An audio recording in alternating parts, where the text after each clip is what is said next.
July 16th, 1945. 5:29:45 a.m. Alamogordo, New Mexico. The countdown echoes through the desert silence over shortwave radio. Scientists and soldiers lie face down in the dirt at observation bunkers miles away, their eyes shielded by welder's glass. Then, the world vanishes into a light so bright it makes the sun seem like a flickering candle. It isn't just a flash. It's a searing violet-white heat that turns the desert sand into green glass. For several seconds, there is no sound, only the visual of a mountain of fire churning toward the heavens. Then comes the shockwave.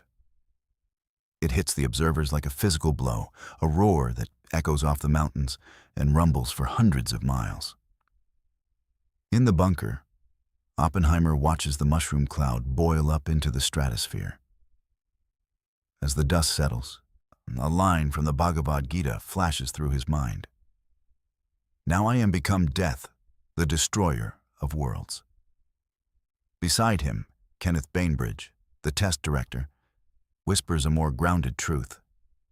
"Now we are all sons of bitches." The success of the Trinity test sets a terrifying clock in motion. On the island of Tinian in the Pacific, the 509th Composite Group is already waiting. They are a specialized unit of B-29 superfortresses, led by Colonel Paul Tibbets. For months, they have practiced dropping pumpkins, concrete-filled practice bombs, with surgical precision. They are the only men in the Pacific who know why they are really there. August 6th, 1945, 2:45 a.m.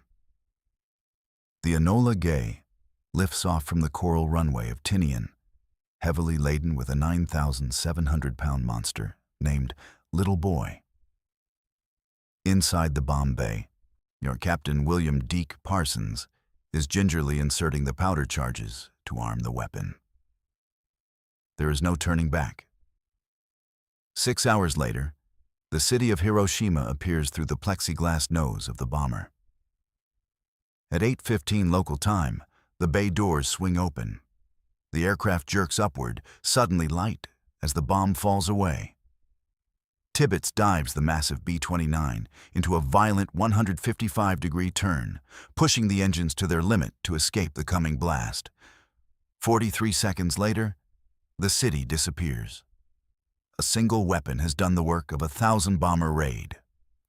3 days later, as the Japanese cabinet debates surrender, a second BI-29, Bockscar, circles over Kokura. Clouds obscure the target. Low on fuel, the pilot, Major Charles Sweeney, diverts to the secondary target, Nagasaki. At 11:02 a.m., the plutonium bomb, Fat Man, the twin of the Trinity gadget, is unleashed. August 15th, 1945. Tokyo. For the first time in history, the people of Japan hear the voice of their emperor, Hirohito. Over the radio, in a high-pitched formal tone, he announces the surrender. He mentions a new and most cruel bomb that could lead to the total extinction of human civilization. The Manhattan Project had achieved its goal. The war was over. But as the scientists at Los Alamos packed their bags, the celebratory mood was shadowed by a grim realization. The secret was out. The blueprints for the apocalypse were no longer theoretical. Within years, the Soviet Union would test their own device, and the world would find itself locked in a Cold War, living under the permanent shadow of the W, the ultimate weapon that the Manhattan Project had birthed in the silence of the New Mexico desert. The atomic age had begun. December 2nd, 1942. A squash court under the stands of Stagg Field, University of Chicago. The air is cold enough to see your breath, but Enrico Fermi is sweating. He stands before a massive crude pile of graphite bricks and uranium wooden timbers, the Chicago Pile 1. This isn't a weapon yet. It's a proof of concept. You can hear the rhythmic clicking of the Geiger counters, a sound that begins to accelerate into a frantic, steady roar. The reaction is self-sustaining, Fermi whispers. For the first time in history, man has initiated a controlled nuclear chain reaction. The news is flashed to Washington in a coded telegram. The Italian navigator has landed in the New World. But proving it is possible is the easy part.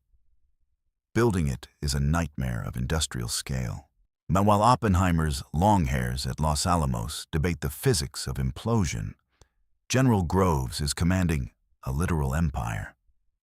At Oak Ridge, Tennessee, the K-25 plant becomes the largest building under one roof in the world.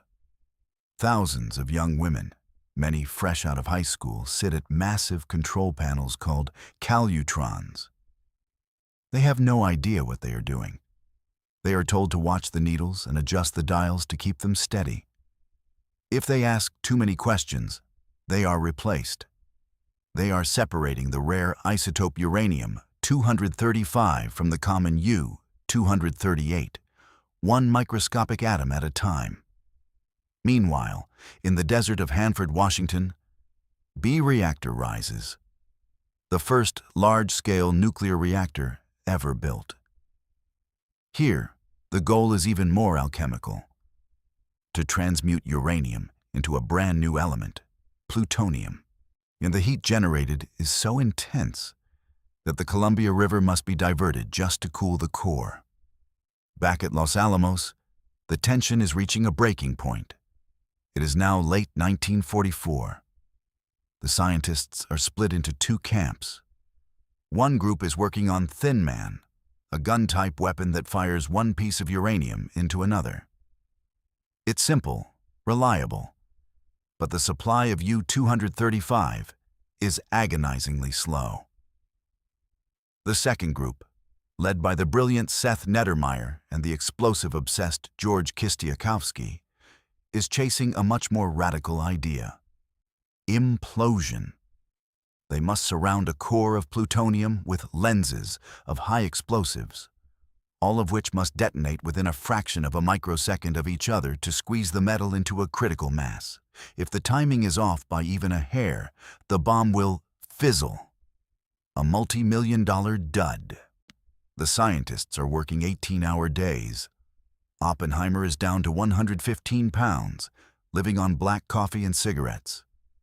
The military police are everywhere, censoring mail, following scientists on their rare trips to Santa Fe, and maintaining a shroud of compartmentalization so thick that the Vice President of the United States, Harry Truman, has no idea the project even exists.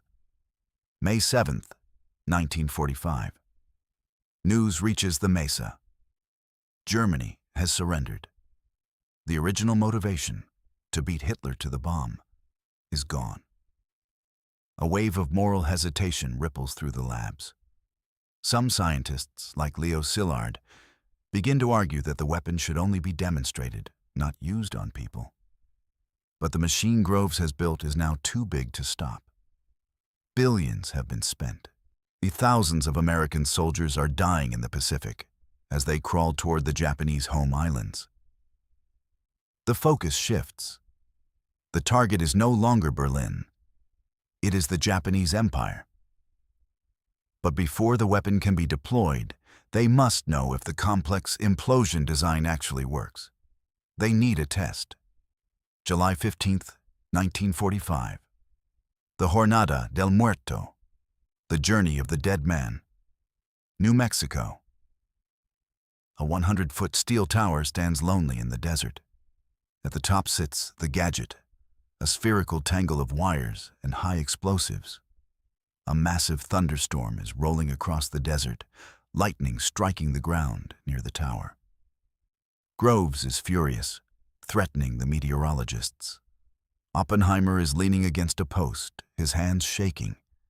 Everything, years of work, the lives of millions, and the secret of the universe, rests on what happens when the clock hits zero. August 2nd, 1939. A quiet study in Long Island, New York. The smell of pipe tobacco hangs heavy in the air as Albert Einstein stares at the letter resting on his desk. It isn't the complex mathematics of relativity that troubles him today, but a warning from a fellow physicist, Leo Szilard. The words on the page are chilling. Nazi Germany has discovered how to split the uranium atom. You can almost hear the scratch of Einstein's pen as he signs his name, alerting President Franklin D. Roosevelt that a single bomb of this type, carried by boat and exploded in a port, might very well destroy the whole port together with some of the surrounding territory. The race hasn't just begun. The Americans are already laps behind. Fast forward to September 17th, 1942. Washington, D.C. Colonel Leslie Groves, a man who just finished overseeing the construction of the Pentagon in record time, is looking for a quiet combat assignment. Instead, he is summoned to a meeting that will change the course of human history. His new command isn't a division of tanks or a wing of bombers. It's a ghost. It's the Manhattan Engineer District. Groves, now promoted to Brigadier General, is a man of action and abrasive efficiency. He doesn't care for the theoretical musings of long hairs, as he calls scientists, but he knows he needs a leader for the laboratory. He finds him in Berkeley, J. Robert Oppenheimer. The pairing is surreal. Groves is a career soldier, a master of logistics and concrete. Oppenheimer is a tall, spindly intellectual who reads Hindu scripture in the original Sanskrit and has a reputation for being politically unreliable. Yet, because they stand over a map of the United States, they are looking for a place that doesn't exist on any civilian atlas. They need isolation. They need space. They need a site where the most dangerous secret in the world can be born in total silence. By late 1942, the wheels of a $2 billion machine begin to turn. In the muddy ridges of Oak Ridge, Tennessee, and the desolate sagebrush of Hanford, Washington, massive industrial complexes rise from the earth like modern pyramids. But the heart of the project lies elsewhere, 7,200 feet above sea level, on a remote mesa in New Mexico. March 1943. Los Alamos, New Mexico. Dust kicks up from the wheels of a military transport as it winds up the narrow Otoe crossing. Oppenheimer, wearing his trademark pork pie hat, looks out at the Sangre de Cristo Mountains. Behind him, dozens of the world's most brilliant scientists, many of them refugees from Hitler's Europe, are arriving with their families. They are being told they will be living in a boys' school. But the barbed wire and the armed MPs at the gate suggest something far more ominous. The air is thin, the winters are brutal, and the pressure is suffocating.